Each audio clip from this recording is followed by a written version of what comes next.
सिलसिले में ये जो तकरीब रखी है उसी हवाले से यौम पाकिस्तान की तकरीब रखी है और यौम पाकिस्तान के हवाले से यहाँ मुकर्रिरीन हमारे इज़हार ख्याल फरमाएंगे और उस पर आप लोगों की सामने जो यौम पाकिस्तान करारदाद पाकिस्तान जो मंजूर हुई उस हवाले से गुफ्तगू करेंगे। मैं साहिब सदर तकरीब यौम पाकिस्तान महफूजुन नबी ख़ान साहब और सदर महफिल हम्दो नात मोहतरमा सादिया हरीम साहिबा समेत स्टेज पर तशरीफ़ फरमा लायक तहसीन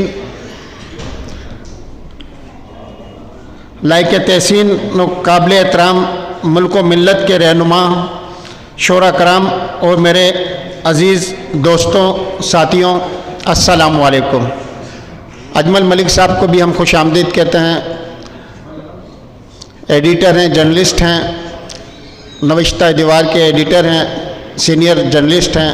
हम आज की तकरीब में उनको दिल की अता गहराइयों से उनका शुक्रिया अदा करते हैं।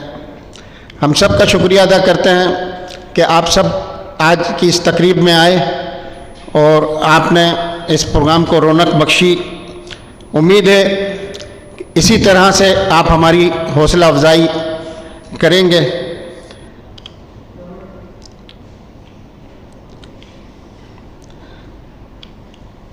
आज की तकरीब यौम पाकिस्तान व हम्दो नात के हवाले से है और जैसा कि आपको मालूम है कि वतन अज़ीज़ पाकिस्तान बड़ी कुर्बानियों के बाद हासिल हुआ है और इसके क़याम की जद्दोजहद का भरपूर आगाज़ 23 मार्च 1940 से हुआ था, जब कायदे आज़म की ज़ेर सदारत लाहौर में एक इजलास में करारदाद पाकिस्तान मंजूर हुई थी, जिसे करारदाद लाहौर भी कहा गया था। आज की ये तकरीब इसी यौम करारदाद पाकिस्तान 23 मार्च के हवाले से मुनक्कद की गई है, जिस पर मैंने कहा कि हमारे मौजूद मुकर्रिरीन हाजिर ख्याल इज़हार ख्याल फरमाएंगे। मैं बस चंद गुज़ारिशात आपकी खिदमत में पेश करना चाहता हूँ। दोस्तों साथियों, हमारी आज की यौम करारदाद पाकिस्तान की तकरीब का मकसद बुज़ुर्गों को जिनकी तहरीक पाकिस्तान में बेशुमार कुर्बानियाँ हैं, इन्हें खराज अकीदत पेश करना और इन बुज़ुर्गों से तजदीद अहद करना है कि हम इनकी अजीम कुर्बानियों को रायगा नहीं जाने देंगे और वतन अज़ीज़ की बका इस्तेकाम के लिए किसी कुर्बानी से दरेग नहीं करेंगे। अज़ीज़ साथियों, आज जो मुल्क की माशी, सियासी और अमन व अमान की सूरत हाल है वो ढकी छुपी नहीं है। हर लिहाज से मुल्क तबाही के दाने पर खड़ा है। हत्ता के इंसाफ का निज़ाम तक तबाह है। लोगों को इंसानी व बुनियादी हकूक़ तक नहीं मिल रहे और लोग हकूक़ की महरूमी की वजह से रुल रहे हैं। सितम ज़रीफ़ी की इंतहा है कि मज़ार कायद पर दाखिला फ़ीस तक आयद की हुई है। जो हम मज़ार कायद जाते हैं, आपने देखा है कि वहाँ दाखिला फ़ीस लगाई हुई है और ये कितनी जिस कायदे आज़म बानी पाकिस्तान के मज़ार की तौहीन है। टिकट तो वहाँ होता है जो चिड़ियाघर हो, गार्डन हो, मज़ारत पर कहाँ टिकट होता है। ये कायद-ए-आज़म के मज़ार की तौहीन है, ये इंतहा है।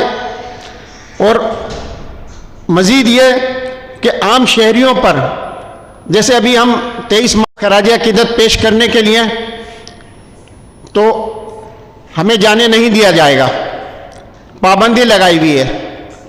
हम पहले कायद-ए-आज़म बोर्ड, मैनेजमेंट बोर्ड जाएं, वहाँ अपना तारुफ कराएं, 2 दिन पहले जाएं, वहाँ अपना तारुफ कराएं और वहाँ से फिर परमिशन ग्रांट कराएं और वहाँ परमिशन के बाद हम वहाँ गेट पर आएं और गेट पर भी प्रोसेस 4-5 कापियाँ हमारे पास उसकी परमिशन की होनी चाहिए, फ़ोटो कापियाँ, उसको प्रोसेस के साथ वो हमको लेके जाते हैं। वहाँ 2-3 जगह कापियाँ जमा कराई जाती हैं। एक अजीब सिचुएशन क्रिएट की हुई है जो काबिल, मैं समझता हूँ, मज़म्मत है। बहरहाल इस पर भी हमारे फाजिल मुकर्रिरीन इज़हार ख्याल फरमाएंगे इस पॉइंट पर मेरे कि जो ये मज़ार कायद की बेहुरमती हो रही है और शहरियों को पाबंदी लगाई हुई है कि कायद-ए-आज़म को वो खराज अक़ीदत नहीं पेश कर सकते, जबकि लोग चाहते हैं कि कायद-ए-आज़म को खराज अक़ीदत पेश करें, लेकिन उन पर पाबंदी लगी हुई है। बहरहाल मैंने कहा हमारे फाजिल मुकर्रिरीन इस पॉइंट को पर डिस्कस करेंगे। इस सारी सूरत हाल पर मैं ये कहूँगा कि इस सारी अब तक सूरत हाल पर जब नज़र डाली जाए तो इसकी वजूहात में नज़रिया पाकिस्तान से रूगर्दानी नज़र आती है। जो आज जो सूरत हाल है, आप देख रहे हैं, महंगाई आसमान पर है और मुल्क हमारा बैरूनी कर्ज़ों के बोझ तले दबा हुआ है। हुक्मरानों ने जायदादें बनाई हुई हैं, आम आदमी पिस रहा है जुल्म की चक्की में, इंसाफ नहीं है, हकूक़ नहीं है।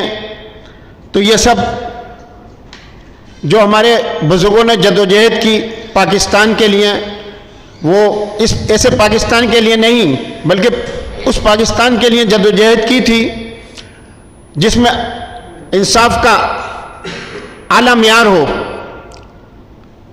और हकूक़ मैसर आए। अगर इस्तेसाल ना हो किसी का, लेकिन यहाँ 98% का इस्तेसाल हो रहा है और 2% 98% का इस्तेसाल कर रहे हैं। हत्ता कि लोगों को पीने का साफ पानी तक मैसर नहीं। ये सब आप इस सारी सूरत-ए-हाल से वाकिफ़ हैं। अदालतों को जो आपने देखा, ऐसे कानून बना दिए गए हैं कि अदालतें भी लंगड़ी लूली हो गई हैं। वो सो मोटो एक्शन भी नहीं ले सकती, वो सो मोटो एक्शन भी ख़त्म कर दिया। आइन की धज्जियाँ बिखेरी जा रही हैं, कानून नहीं, माफिया खुलेआम घूम रहे हैं। मुख्तलिफ माफियाएँ मुल्क में जिनका राज है। तो ये हमारी सूरत हाल है। लेकिन हमें मायूस, मैं कहता हूँ कि हमें मायूस नहीं होना चाहिए।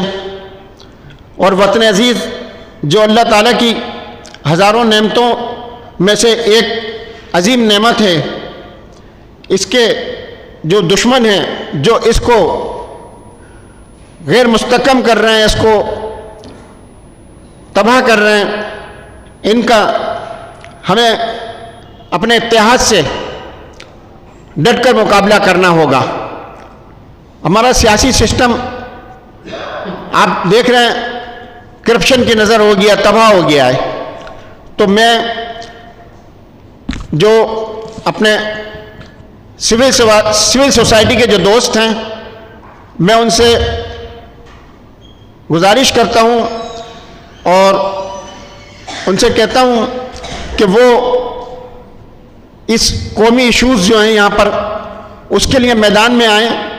जहाँ जैसे फलाई काम कर रहे हैं, समाजी काम कर रहे हैं, हम्द व नात की महफिलें मुनक्किद कर रहे हैं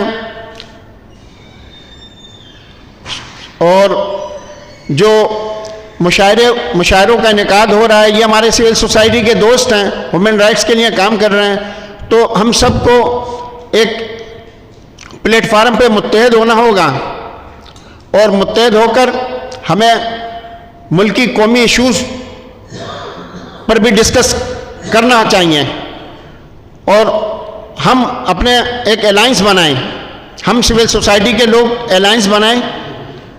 जब हम अलायंस बनाएंगे, सिविल सोसाइटी के जो लोग हैं हम सब अलायंस बनाएंगे, तो इंशाअल्लाह ताला हम जो ईवानों में लोग बैठे हुए हैं उन तक हमारी बात पहुंचेगी और हमारी आवाज़ में जो कमज़ोरी है, जैसे मैं मुहिब कौमी समाजी कौंसल के प्लेटफार्म से जो बात करता हूँ, मैं समझता हूँ नातवा आवाज़ है मेरी आवाज़ नातवा है। अब यहाँ मोहतरम महफूजुल नबी साहब कायदे मिल्लत लियाकत अली खान मेमोरियल कमेटी के जो आज की हमारी तकरीबों में पाकिस्तान के सदर भी हैं, ये यहाँ तशरीफ़ फरमा हैं। ये और मैं हम लोगों ने फ़िलहाल अज़म किया है कि हम सिविल सोसाइटी के लोगों को जमा करेंगे इंशाअल्लाह और हम एक तवाना आवाज़ बनेंगे और ईवानों में जो लोग बैठे हैं वो जो मन माने फ़ैसले कर रहे हैं उनको इस तरह से मन माने फ़ैसले नहीं करने देंगे, उनको आइन और कानून की धज्जियाँ नहीं बिखेरने देंगे। कराची की भी बड़ी अबतर सूरत हाल है, तबाह है, बिल्कुल इंफ्रास्ट्रक्चर पूरा निज़ाम देखें, सड़कें टूटी हुई हैं, पानी का निज़ाम नहीं, सेवरेज का निज़ाम नहीं, सफाई नहीं। अच्छा, बासित भाई ने एहसास दिलाया, सॉरी मैं